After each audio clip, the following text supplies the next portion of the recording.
Hey, welcome to the Sensual Sessions. I am Candia Raquel and I will be your host in this episode to explore sensing pleasure through the senses and moving in a way that is free from inhibition and full of self expression. So, if you're new to the podcast, please go to my website and subscribe to get the next episode delivered on your inbox. And just go to my name, www.candiaraquel.com, which is www.candiaraquel.com. And today we have a very special guest. This is Florian Filtzinger, right from Berlin. It's quite late, or well, not so late. I am here in Mexico. It's noon, sunny, but we are here connected. Welcome, Florian. I am very happy to have you here. Yes, Candia, thank you so much for the invitation, and it's such a pleasure. Also, one of our big topics today, such a pleasure to be with you. Yeah, thank you. So tell us about your background. I know that you are an exceptional somatic movement teacher, that you work on a clinic, but tell us more about both your background and your inspiration. What led you to devote your life to fire this light of sensitivity in the people? Yes, thank you. It's a beautiful introduction to take over from. It's my background is I was born in Germany. I'm a German man, gay German man, which should be mentioned, because it really has an impact on your upbringing and development. Yes, and I was born in Southwest Germany in a small town, very protected, well situated, and had a good path. If I would have stayed there, I would have actually become a clown actor. But there was something shining from Berlin that was attracting me. So I moved to Berlin, and I had no idea why.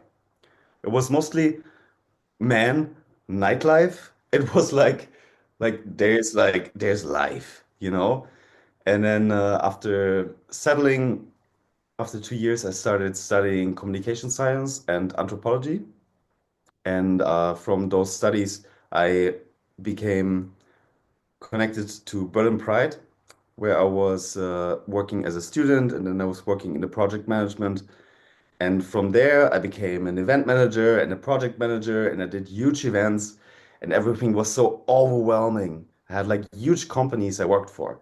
Like, don't know if we are naming them here, but like big tobacco brands that do their global events, like car producers who just open new houses, and everything was like there, there, there. And we had all those budgets, and we had all those people coming, and everything was so overwhelming.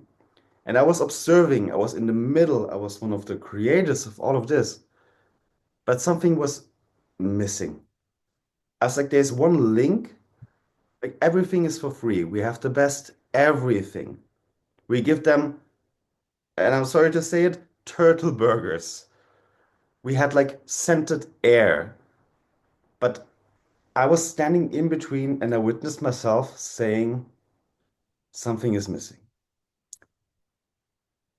And I came to the point that I thought like people are not connecting because they're not connected to themselves.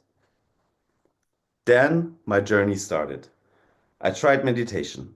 Just sit down in silence. No, didn't work. I was like getting so much input, everything. Then I tried, I couldn't even name all the things that I tried. But what then happened on one point was that I found the Somatic Academy in Berlin, which is a very special place that offered a basic year of somatic experiencing yourself. Not somatic experiencing, that's something else. We need to name it, but to come into connection with yourself.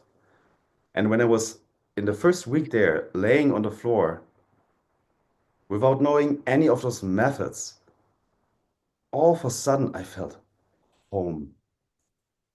I arrived in the moment. And that's when my somatic journey started. You felt home. You arrived in the moment. And it was because you began to sense yourself laying on the floor in a different way, I which think is, in that first week, I all of a sudden understood what weight is, what gravity, that immense power that binds me or holds me, is a philosophical question, onto earth. And that I can lay, but I can lay more and more, and I can yield into earth. And I discovered body mind centering, authentic movement, continuous movement, all the beautiful methods that are taught at the Somatic Academy coming together. And I had no idea what journey this goes on to, but I was like, I want to do this. yeah, it's a lifetime journey, isn't it? The journey of knowing thyself, knowing oneself. Because when we begin to like look inwards, like shift the focus inwards, yeah, can be like sometimes stinky or beautiful or with a lot of preconceptions, but fundamentally, you begin to discover your infiniteness, your being unbound, being always changing. And yes, you arrive to the now, and now is always fresh. Like, yes, I am the same person, I have the same name, but I am not the same that I was 5 minutes ago when we were about to start this recording. And now I want to talk about different things that I wanted before. And in this interaction with myself and with yourself, meaning you are interacting with yourself, and then we are coming together, and then like a new universe emerges. And I feel this is one of the gifts of coming inward through somatic movement, that you begin to sense yourself and to connect with yourself and to the mystery and to open up to not being in control, or at least being in control of not being in control. Like, okay, Like, now I am gonna stop pretending. love this. Yeah. Two things come to me. Like it's like an ever like an unfolding, like some deep layers that have always been there are suddenly unfolding because I'm not looking at the outside anymore. I find it within myself. And when I turn the attention inwards, then I am all for sudden like seeing those layers and those ripples of that connection to myself. Yeah, Yeah. the beingness. I am even getting the goosebumps talking about this. And there is something that can be frightening, like looking inward, and you may pretend that you may expect to find something solid because we are marketed. You need to know who you are to find your purpose in life, and for like, yeah, but who you are is ever changing, and there's no real solidity, but at the same time you exist, you do exist, and I do exist as well. And this openness, like when you somehow overcome the surprise of, wow, all of this is going on inside me, then there's like a vibrancy of life force that is super pleasurable and super sexy. Like, Oh, and that purity and that uh, kind of like I think it was Ram Dass who shaped the word becoming who you are. You know, it's like an endless becoming, But at the same time, there's that little grain wherever you look at it inside of us, that's always the same. And Yes. then you have amazing teachers like Bonnie Bainbridge Cohen who say like that our body, what is the body? It's process and consciousness. And so we are that spark of consciousness that is ever becoming. Ever becoming. That's the body. A process of ever becoming. Becoming. So delightful indeed. And I find this interesting because it's not something that you become aware or acquire through refined knowledge and being with the best teachers in the world, though it certainly helps. But there are people walking in the streets, like bricklayers, like people in construction, and people that have little to no education that have never lost touch with themselves, that it's obvious for them to be an ever unfolding self, and they move in such a way and they live in such a way, and they are like very sharp and very aware. And you see that in babies as well, like everything is new, everything is wow, curious, and oh, my fingers and my toes and the leaf of the tree, it's like, yeah, like wow, my finger, like you don't need LSD or anything. It's like, wow, the universe is like in full display for you now. And we also see that in wild animals. They have like this fleshiness, moving and predatory instinct, and also the survival, but they live fully in a very attractive and sensual way. Like even if they are hunting, or even if they are running away, like the gazelle, that they jump like this and very elegantly, as if they didn't have a lion running behind them, you know? Yes.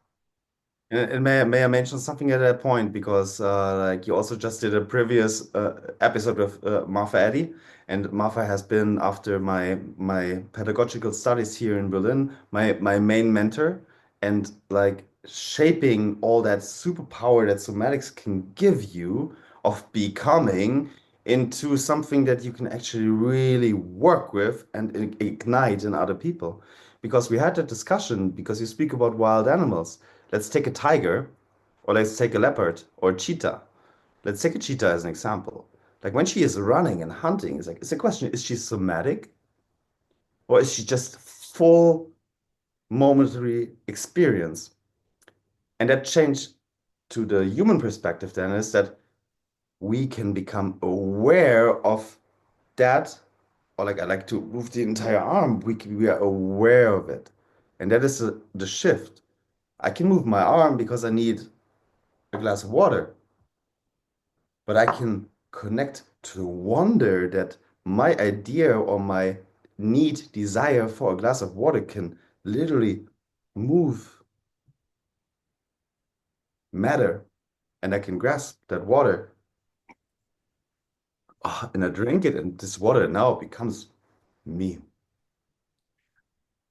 And then that water becomes you, and Yeah, that's tantric. that's Yeah. brilliant. Ooh, What was becoming. that moment of that water? And there's more water now, I want more water. Even though I'm not, even though I'm not so thirsty, but just that moment that I like consciously sipped it and I even guided it. And like as a somatic therapist and educator, like we often do those, I often do those exercises, but now I'm really thirsty on a fully different level. And that is just water. But I really want this now. I have a desire for that water. Yeah, a desire on a completely different level, on an embodied level. And it's not that I should drink water or I am already feeling my tongue like cardboard. No, it's like, mm, I. yearn, that what I desire. And then it's not like a mechanistic thing of I'm gonna drink another cappuccino, but it's like almost riding the instinct to reach for the water, bring the water into you, drink it, and fuse with the water. And becoming that glass of water, or is that water becoming me? And that moisture, yeah. Like we both share dogs, by the way. Like for example, my dog, he's for him it's an automatic thing to go because he's thirsty, he drinks. For me, it might also be automatic if I'm working on my computer because I'm doing emails, home office day, and everything. But the moment I do it somatically, like consciously, how it changes, how sensual it becomes to absorb that water, to let it penetrate my body.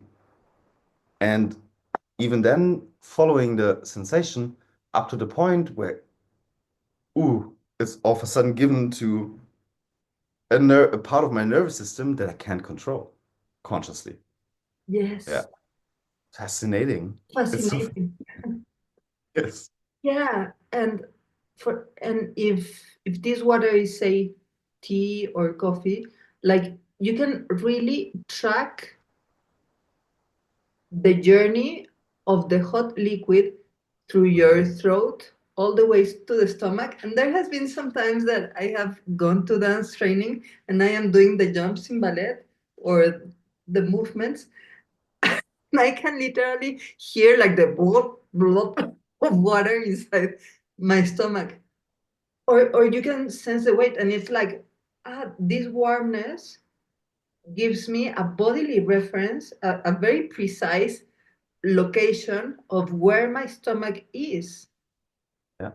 And yeah, it's super interesting. It's so interesting. Super, Like, and it's super essential. I I think you have just shared with us a principle of seduction. Like when you want to seduce someone else, it's very different if you're thinking, how do I look? Am I still wearing the lipstick? Is my hair okay? Does my belt seems too tight or too loose, or should I, or you know where you're going. Yeah. yeah, and like what does he or she thinks about me? Do I really like you're with a calculator and with Outside. algebra, Outside. Outside. Yeah. but not in what matters. You are not becoming one with the air that you are both breathing. Beautiful, like because there is like two things that I want to mention. Like there is like you said, like you take this water in, and when it's in your stomach, there's like your body, and you have that body of water inside of you that you're basically like forcing to dance with you, and it's following around, and it has its own rules to gravity because before the real fusion of the two bodies start. Then we have that body of air we're having. But when you were talking, I thought you were referring to like, okay, so how about my lipstick, my da da da da da. But when we kiss, what about the taste? How do I taste?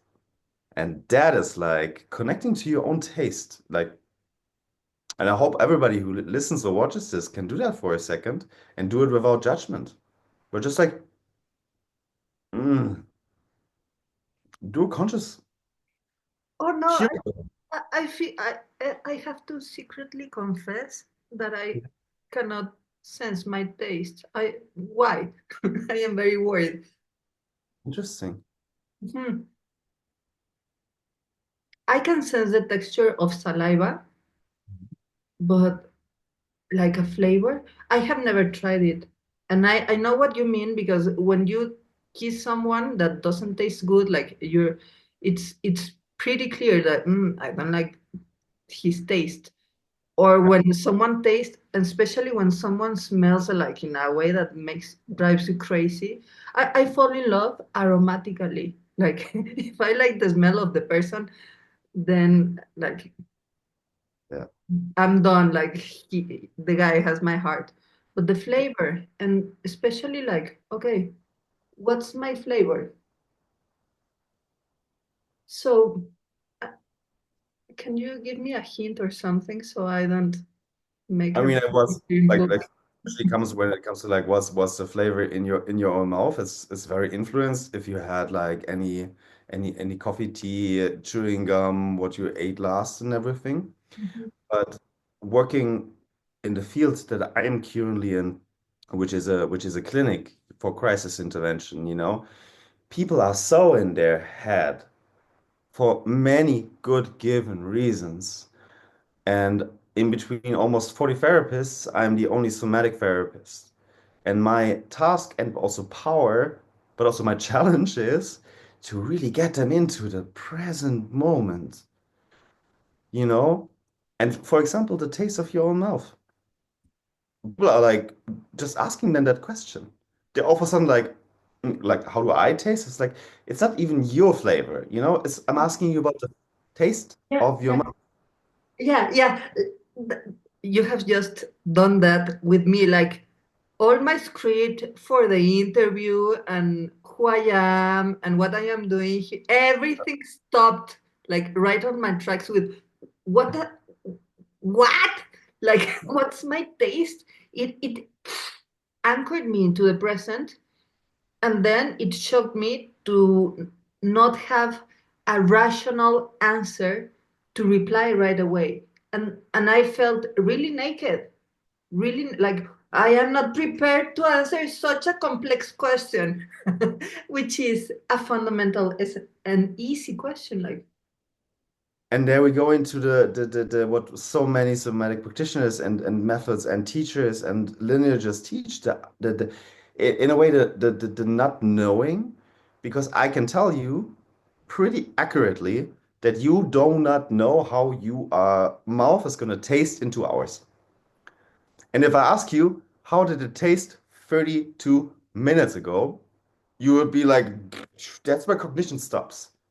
You can like have an assumption and like you could calculate what did I eat, what is it now, like, but this power of somatics to get you into the present moment by following the path of the water entering your body, as I called it penetration before, like like you know, but like in a way yes, or like allowing it, or like connecting to your tastes in that moment, and just by every every wine lover might know that, you know, by just like giving oxygen to the mouth and the liquids inside, it's gonna change. So there is a like what's the English word? An instant change and becoming again. yes, an instant change and becoming, because more important than the answer itself of what's the flavor of my mouth, it's the inquiry on the search for the answer. And that's the answer itself, because we are not really looking for a word, we are looking for the shifting towards the state of embodied here now. And then and then I got an honest answer, like, I don't know what the fuck is the taste of my mouth, but I had to become present Yeah. to know that I don't know. And then there's it's so relieving to be okay with the not knowing and with the open space, because is that this space that somehow allows the ever unfolding beingness, and the understanding that answers change and are not definite. Like the taste of your mouth is going to be different in 2 hours after you had more coffee, or if you hadn't had anything, or if you eat something very spicy like Mexican food, or if you had a kissing marathon of 2 hours and you can't move you have cramps in your jaw, which I that's my wish for everyone listening to us. So Can I yeah. confess something? Because like I like and you also said like all this preparation and we like had conversations and everything. Whilst you were speaking about like how the taste changes, I was like secretly, that's the confession, going into different corners of my mouth and like putting different pressure. It's like, oh, how is that tasting? How is that corner? And then we could go into Laban's work, be like, okay, how's the up? How's the down? How's the front, the back? Like, how is the upper left? And like experiencing the space of my mouth. And I was like having to like be like, okay, I'm still listening. I'm being recorded. This is a very special moment for me too. I feel very honored to be here. But I was so excited to be in the taste universe of my mouth. I was like, it's like, and I became very sensual. Yeah, Yes, yeah. and I think this is something that is so precious about human experience, and that there are cultures and that treasure this state of oneness in the present as the underlying layer of awareness that sustains everything. So we're having this conversation in a podcast as as professionals in the field and whatever, but that doesn't cancel the fleshly experience in the present. So you can be sensually embodied and present if you are, I don't know, on your Excel sheet working and doing finances. And I think this is especially important when you're doing something you don't like, because then there's no contradiction between life and pleasure, between embodiment and pleasure. And especially during difficult times, because like you say, you work on a crisis in intervene in a clinic for crisis intervention, and and coming back to the present is like getting a Yeah, breath yeah. of fresh air. If you're drowning, like if you're drowning in your paranoia and your situations and you want to unleash yourself and you're going crazy, coming to the present is like being sinking in the ocean and okay, this Yes. breath, this breath, this present, this now. What you're sharing there, and then especially because after doing the somatic pedagogy, then becoming a somatic movement therapist with Dr. Martha Eddy or Martha, I really specialized in psychosomatics because I was very interested in that. Because like I was like, how can somebody like me, who's like been like I always thought I am very bodily connected. But like then like being so in the mind, creating those amazing spaces with such sensual experiences to perfume air. I was like, but on the other hand, I was so unembodied.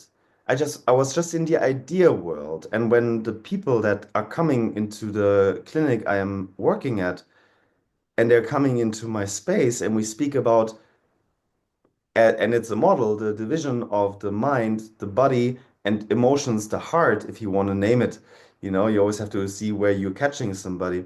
It's like the mind is really, if we are becoming the mind, that's when mental illness starts because we're losing the connection to the body, the grounding, the moment, and we can write novels, we can plan wars, we can also hopefully soon again plan peace or construct it. But this right here, right now, is ultimately present.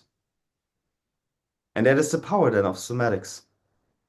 Yeah, ultimately present in the body and in the awareness of the body. And this allows for adaptability to the changing environment, especially during crisis or global crisis. I hope that when this episode is published, finally peace reigns in our modern world in Yeah. a couple weeks. But in the meantime, it's very important to use whatever means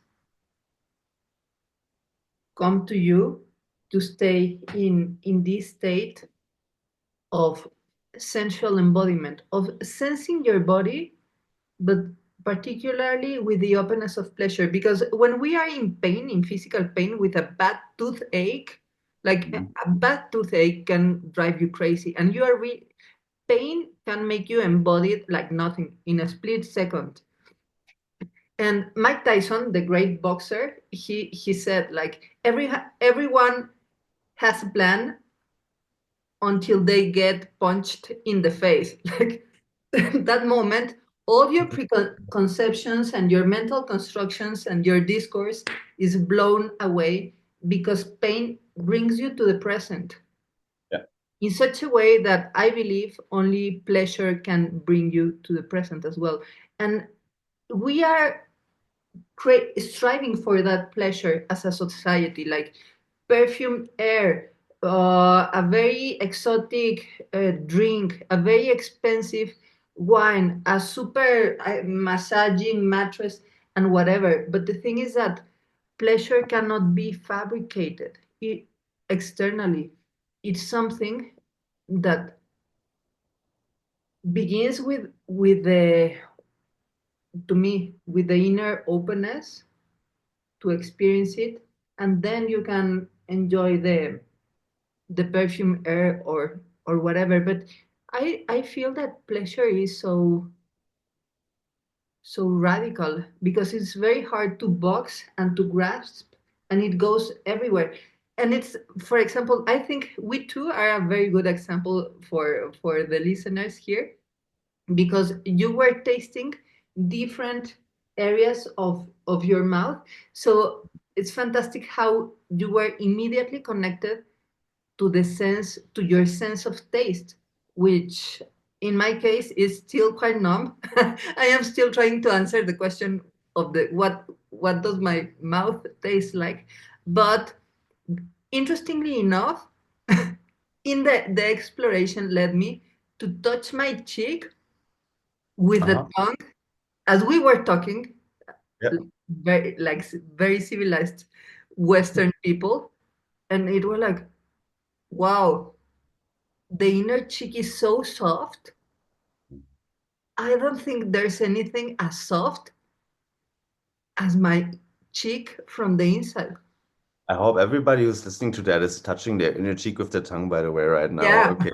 it's it's so soft, and I was like, I am 43 years old. How come I have wasted so many decades in my life not wondering about uh, that's an immediate source of pleasure that makes me forget about what I'm gonna say next. That softness, that gentleness, and then it comes to like to like usually because pain gets that into that moment. It was I think you mentioned Mike Tyson, Usually we are only becoming aware of body parts when they hurt or when we bit our inside of Uh-huh. the cheek. Then we're like checking with the tongue like problem. Uh-huh. And Yeah, if we can loosen that and become so connected to the sensory system and find so much pleasure. yeah. And the best of it is that it's free. It's there all the time. And you can do it so secretly, You can Yeah, sit in class and be like connecting to the softness of your cheek and you can be like, you already hear me yeah, starting to. yeah. And suddenly, like you can even appear interested in what someone boring is telling to you, because you Yeah. you are very interested in the experience of the now, but you're sourcing the experience of the now in your delight. And I feel this is something very important on a first date, that you somehow find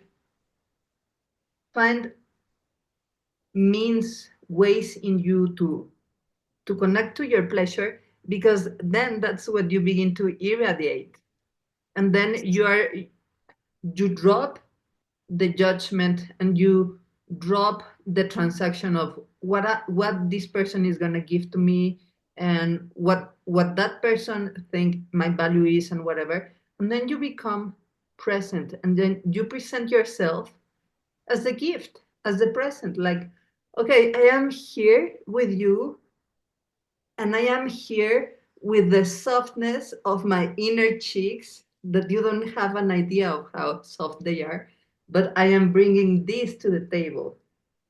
That's exactly that is the offering. Like you can offer the softness of your inner cheek, but also the curiosity of your tongue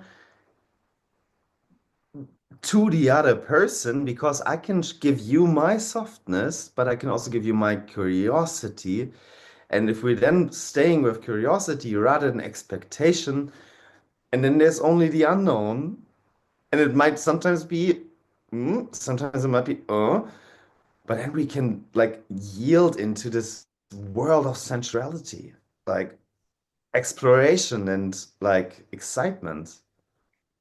Yeah. Yes, yes, because like I think we already agreed that everything is a mystery, starting with oneself, and we are treading on the unknown. Like sometimes we are very stressed and scared and freaked out because global politics and etc.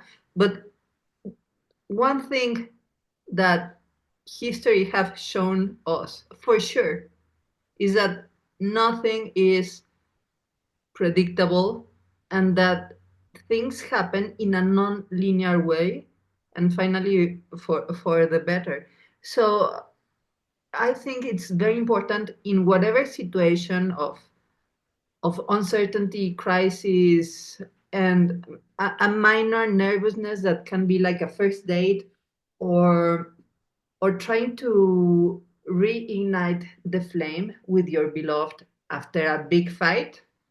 That's Yes. difficult. Like, I am here. It's the moment to get naked, not only physically, but for real.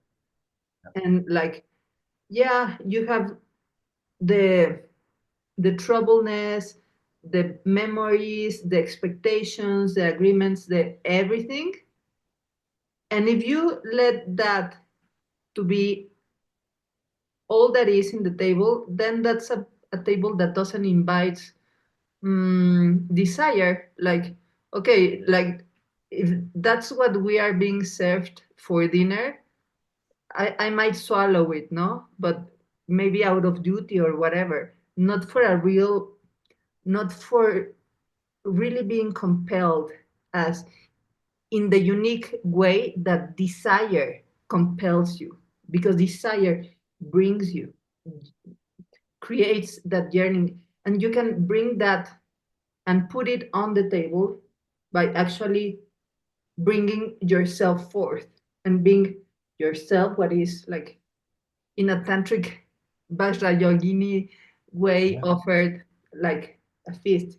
Here I am, take me. Here's my Surrender, vampire.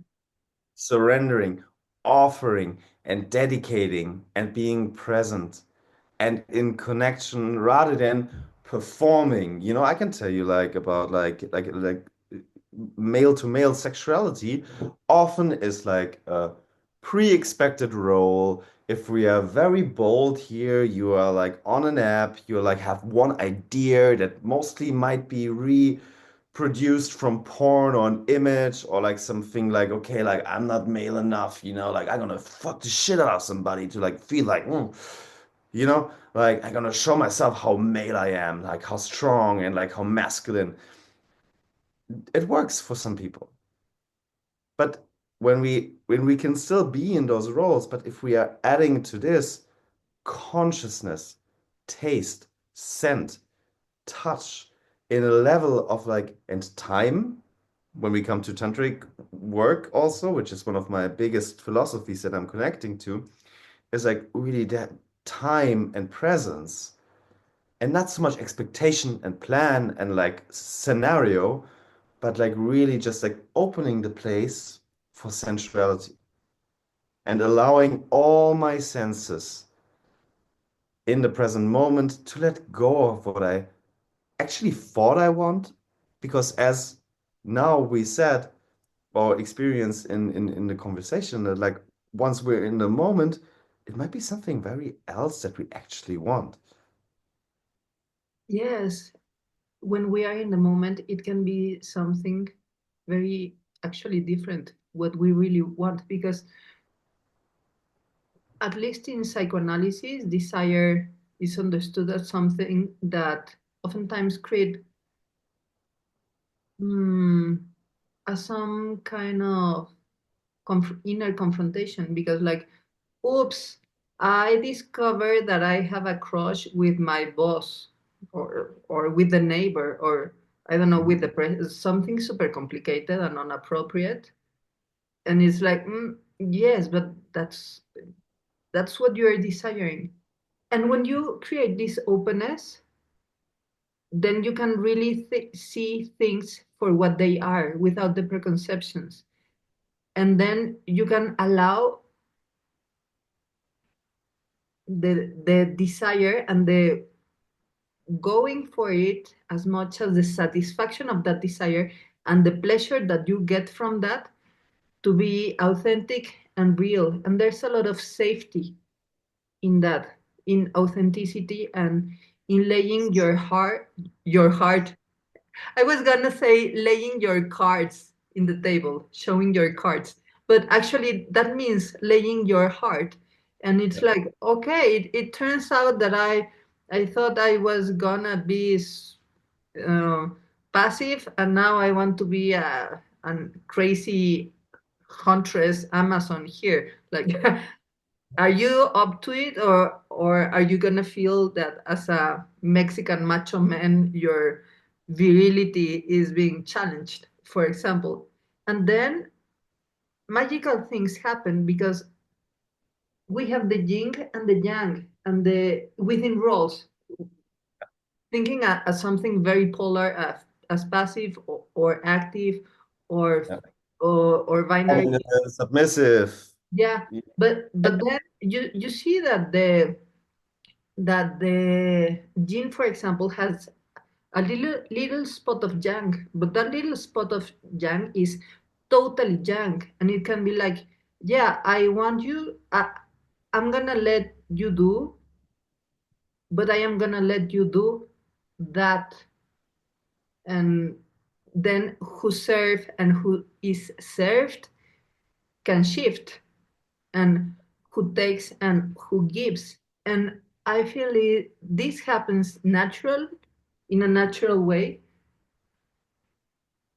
from this state of embodied pleasure, of this state of sensuality, which is a down up approach, like, okay, literally down to up, like down, starting from the grounding. Like you mentioned, what something you do with the people in the clinic is like bringing them to the present. You came home by laying on your back, by laying on the ground, down, and then you need time. And then perhaps one becomes aware first of, how are my feet standing, or my butt sitting on the floor now?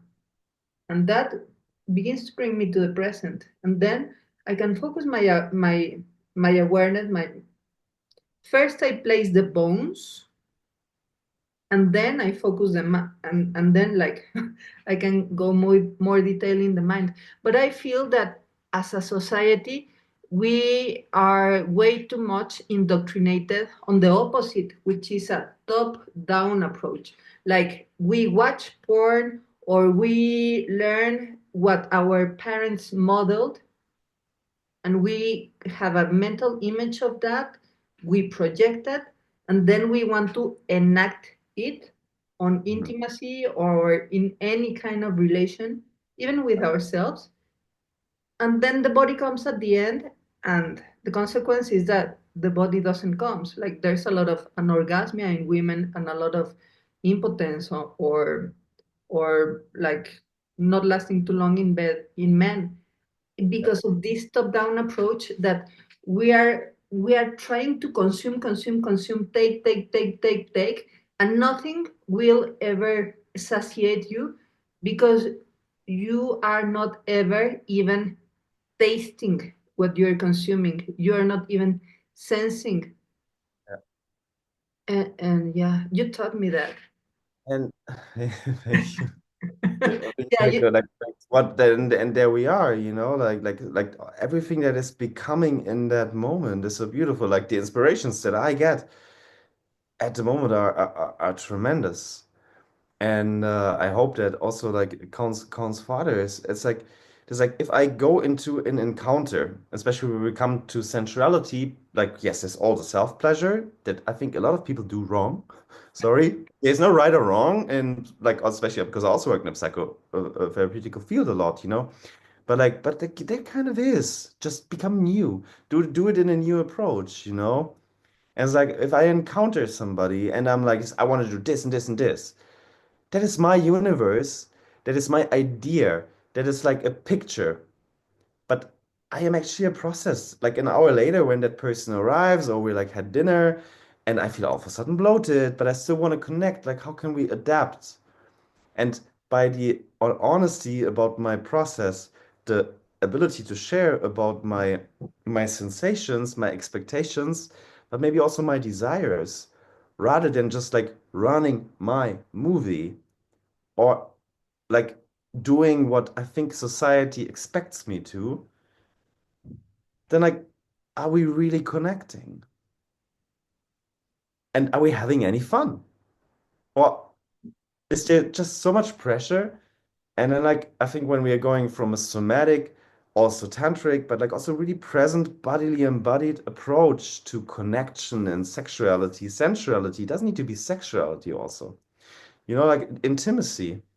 What is arising? I can tell you, and I hope that doesn't sound weird, I have some of the most sensual experiences with my little dog. He's been with me for 5 years. And sometimes when we go to bed after these crazy days, like he always is with me at work, and like, but then I'm really dedicating my full presence to him. And I touch his fur, and I get to his paws, and I realize the the strength, but the softness of a dog's or a cat's paw. It can be so gentle, it's fluffy, it's soft, but it's what he can scratch and kill with at the same time.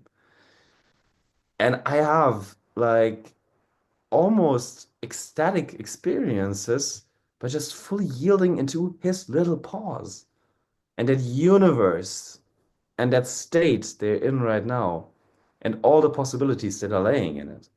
And I'm in deepest awe. And then I'm sometimes like, it's like, whoa, what's going on?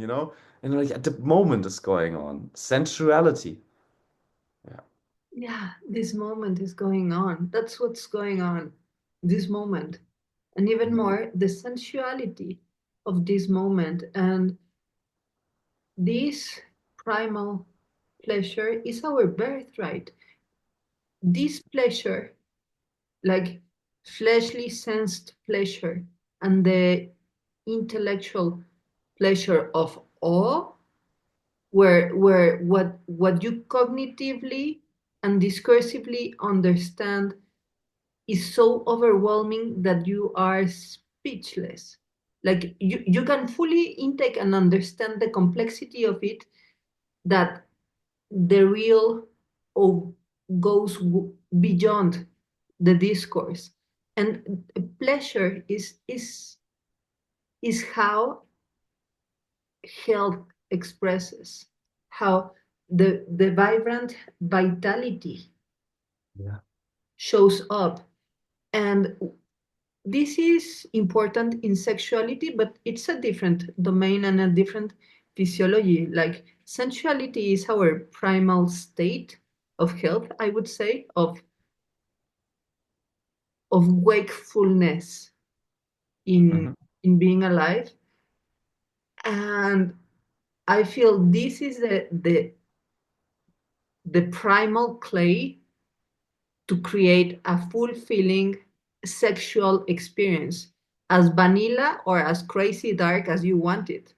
But it has to be molded in the clay of this fleshly, sensual pleasure awareness.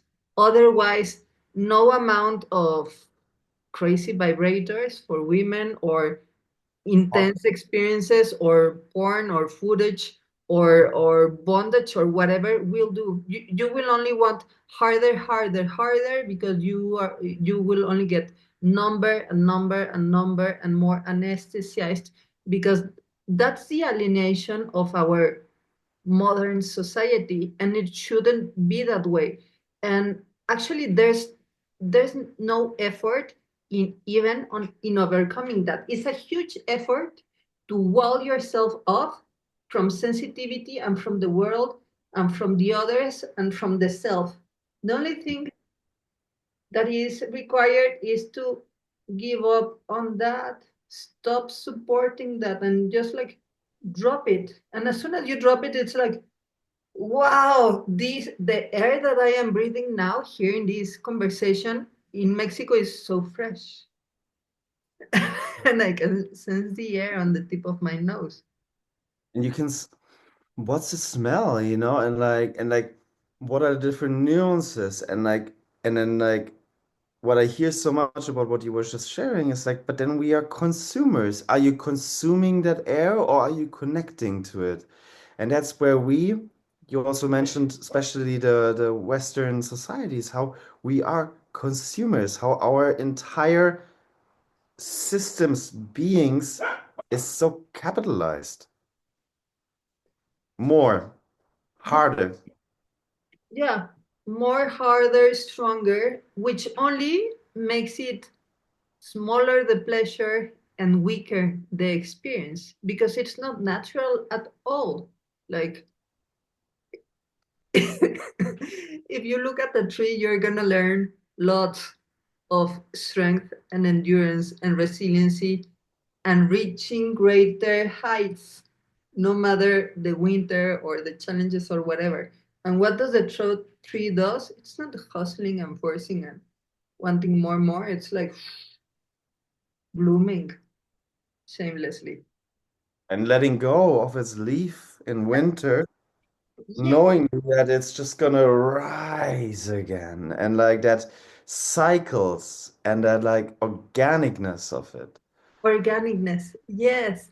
And you know, the trees also bloom. They have flowers, and it's like sometimes I take a lot of classes from the trees uh, around my house because I get very worried about the planet and people and my country and whatnot. And Yes. then like, what am I gonna do? And then I see the tree like blooming. Okay. Just uh, have a yesterday I had the news that a great friend of mine, he will die because Oh, there's a couple of states in his body that the medicals, and I actually, like, with everything I understand about the body, I would also say it's okay.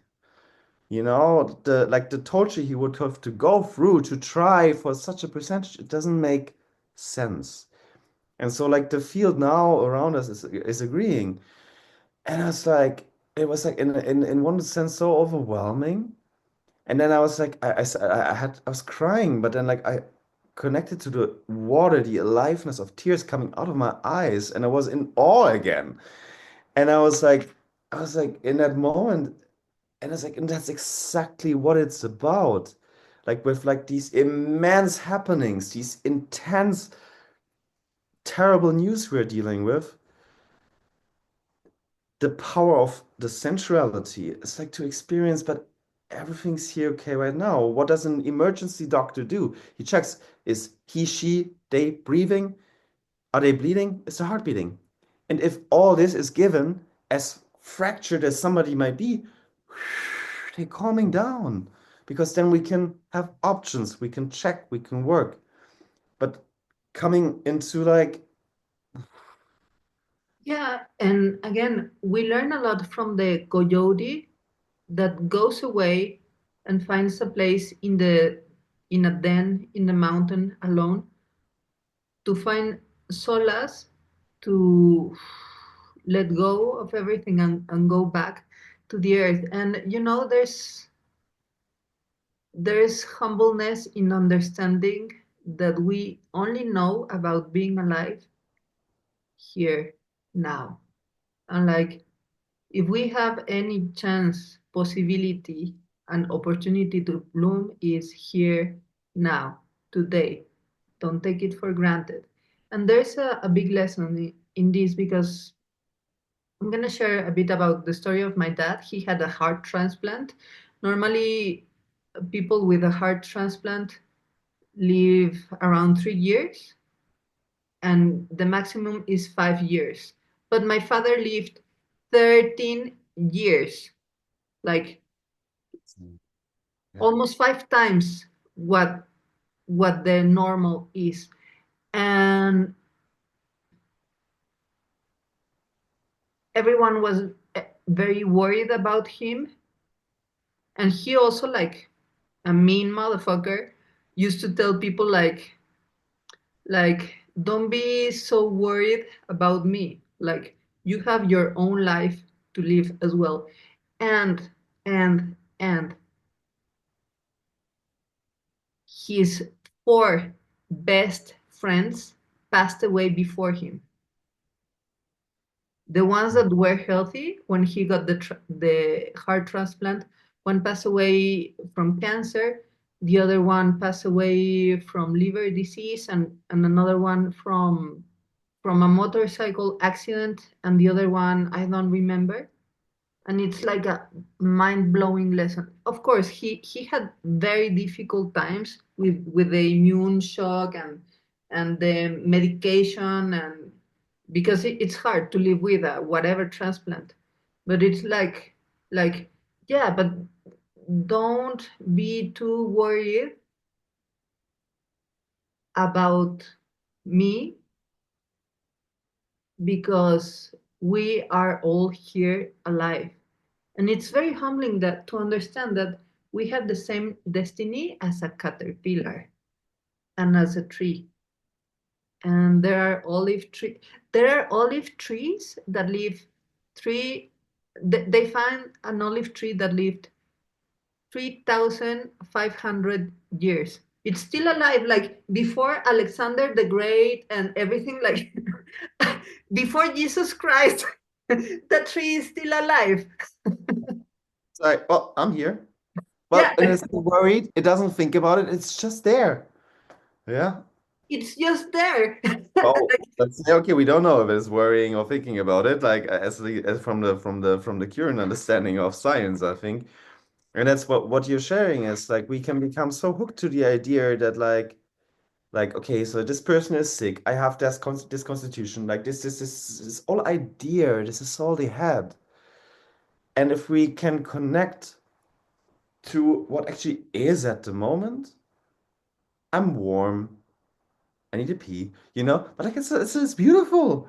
It's And beautiful. alive, like, it's like it's so present here right now. And that is somatics, like becoming aware of the state, the connection, and the aliveness, the vibration you said so many times already of your body. It's Yeah, like being fully alive here now, with the pleasure that your body provides, that the sensations of the pleasure in your body provides, regardless everything else. Like, you can be very, very, very sad and still touch your cheek with your tongue, and it's still gonna be very soft and pleasurable. And that's a place to find solace, to reconnect and remember of your vitality, to be able to go through this hardship. I want to invite one picture. It's like in this entire possibility of like ideas that we can have and that we can be connected to and can be news that arrive us, then like the sensuality, the connecting to the senses and the body allows us to indulge, like sink into the present and then reinformed come out again. and be like, okay, this is a lot, but hey, I'm here, I'm breathing. What are my options? What is my next step? And then I like working in the in with what I'm doing a lot is the developmental studies and re-going with a person of the process when they were a egg and a sperm, and then going into vibration, going into cellular breathing, going into pulsation, going into navel radiation, going into then taking shape in water, then being all of a sudden connected to gravity, learning strength, coordination, left, right, and then coming from that imaginary imaginary journey back into standing and taking a step. And that empowers somebody to be like, I control where my next step is going, and I can trust my body catching me when I'm taking the next step. And that gives you option, that gives you choice, and it gives you the pleasure of, wow, I have all this. Yeah. Yes, yes, I am all this. I am the champion sperm from the thousands, millions that my father produced. I am the Yeah, or the chosen one actually, because like oh, yeah, like, yeah, like I'm or the chosen because I am also the egg. yes. And then there's like that spark that like latest research is showing, documented, that we have no idea what is that light inside a womb that is like the ignition of life. It's a miracle. It really is a mystic miracle. Yes, yes, Yeah. yes. Here Yeah. now, and then we are very worried about money or whatever. So the thing is like, yes, be worried about money Yeah. and also sense that you're the winner and because you were the chosen sperm and that your cheek is so soft and that you You are so also have to hot. be fast to be chosen. The others went the wrong direction. So I think it's a Yeah, two-way yeah, game. yeah. Yeah, Wonderful. I am the ultimate success story. And also, not to fall into sensual and wishful thinking that, okay, because I am very sensual, I am not going to take out the garbage of my house. So we can be, we are already very complex beings, but we don't have to comply with the societal trends of alienation. On the contrary, like, why not daring to bloom here now? And through that example, through that inspiration, be be the glitch in the matrix that we want to see. And then like also just like I don't want to open too many new topics because like it's so abundant already what we're sharing here. But like being oh no, now I'm losing a thread. I lost a thread. Yes, we can always go back to the softness of the cheek and the flavors Yes.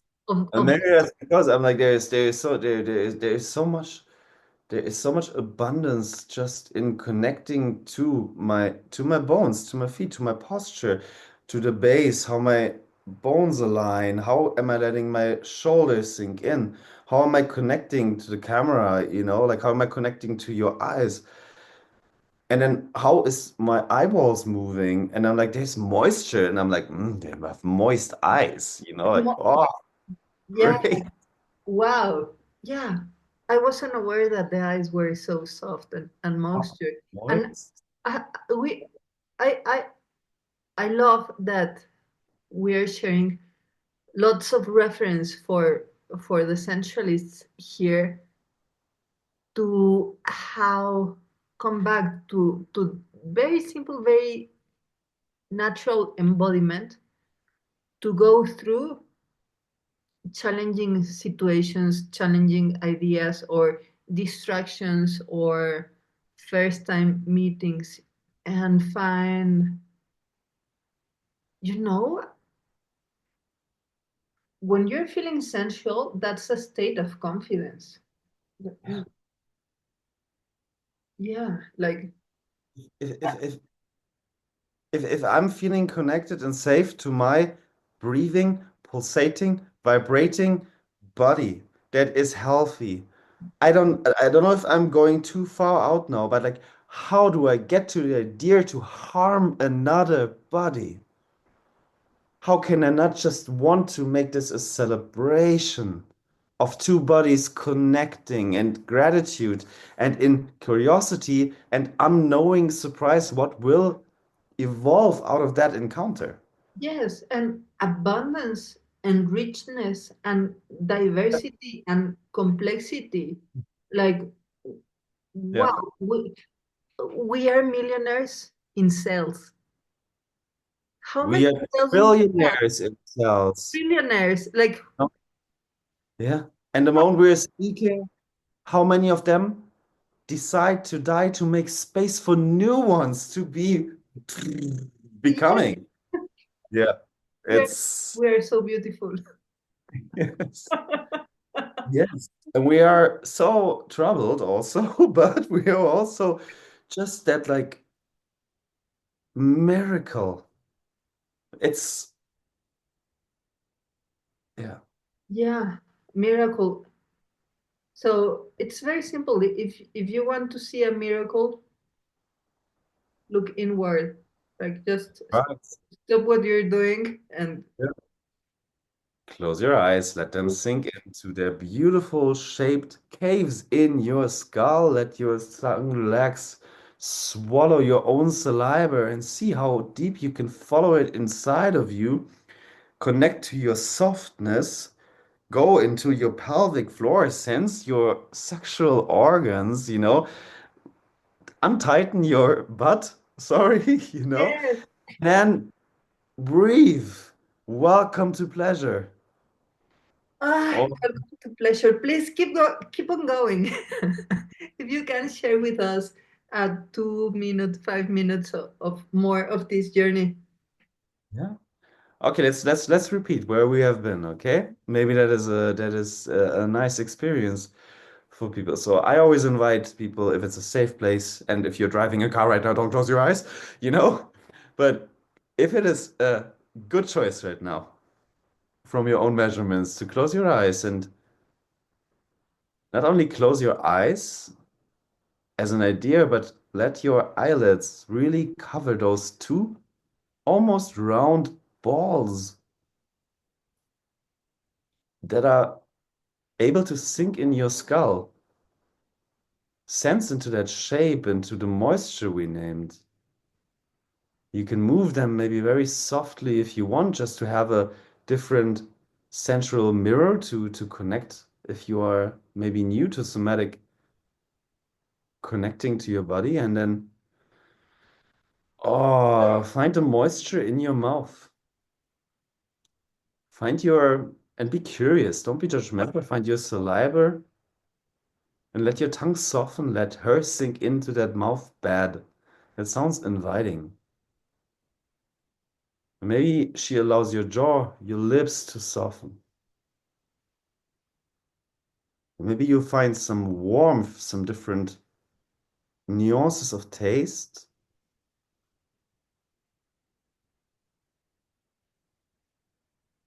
and take a deeper connection if you want to, if you just swallow and follow that movement of like, taking in world, even if it's just your own saliva, like, ah, how does that connect to your breathing? How deep can you follow that sensation of the muscles tension when they're swallowing, and like how is your air coming in and out at the same time? Like what is going on inside of you? And if you want to soften your belly,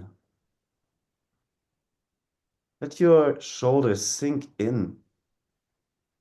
Your structure can hold them perfectly. You don't have to hold them. And follow that path all the way to where you're sitting or standing right now.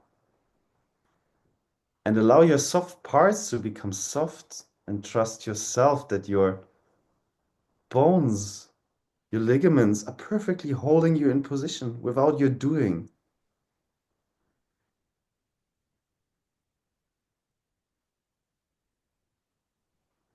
And that presence of warmth,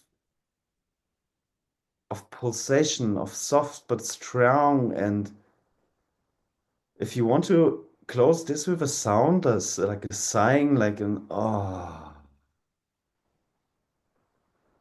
Oh, ah, you know, and all that is with you, with me, with every one of us all the time. oh, It's here. It's gonna be there in 15 minutes, and it was there 3 years ago.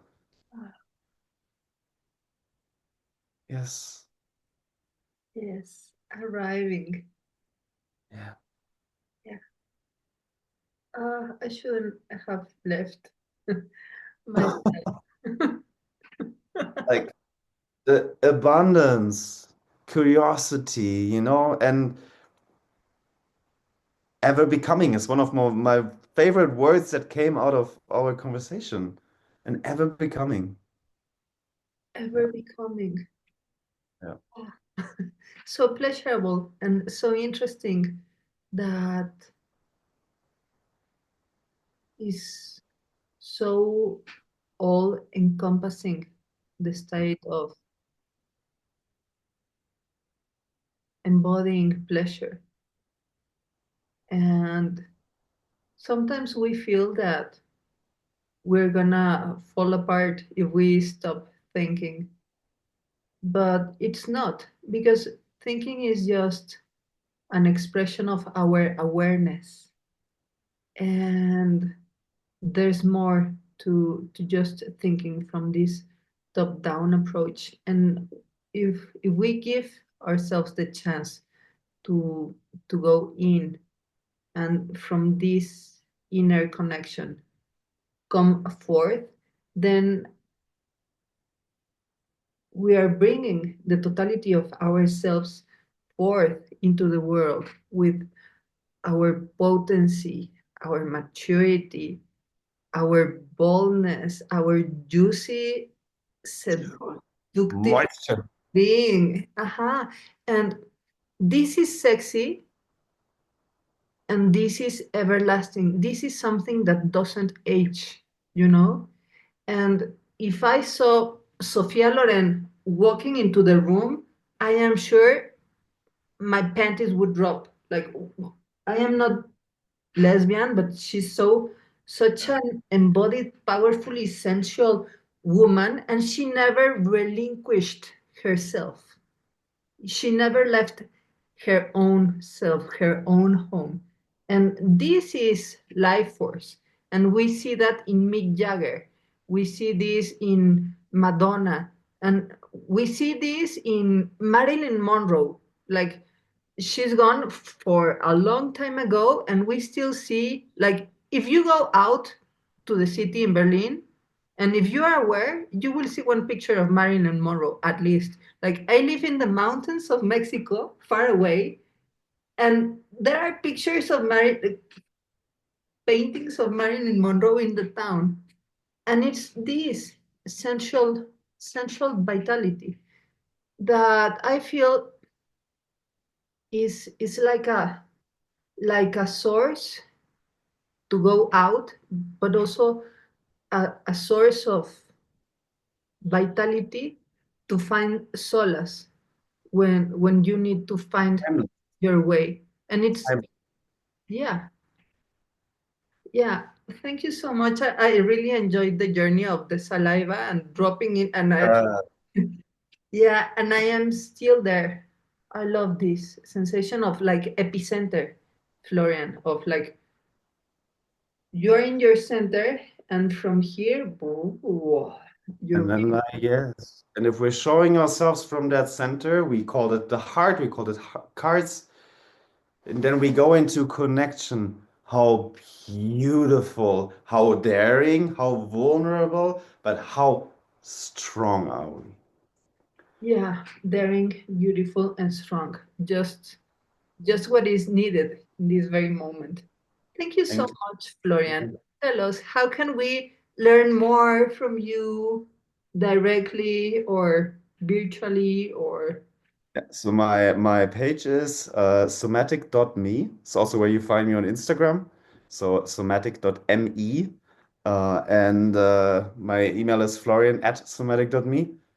And yeah, I think you can also find it in the captions underneath. yeah, it will be there. So much, Candia.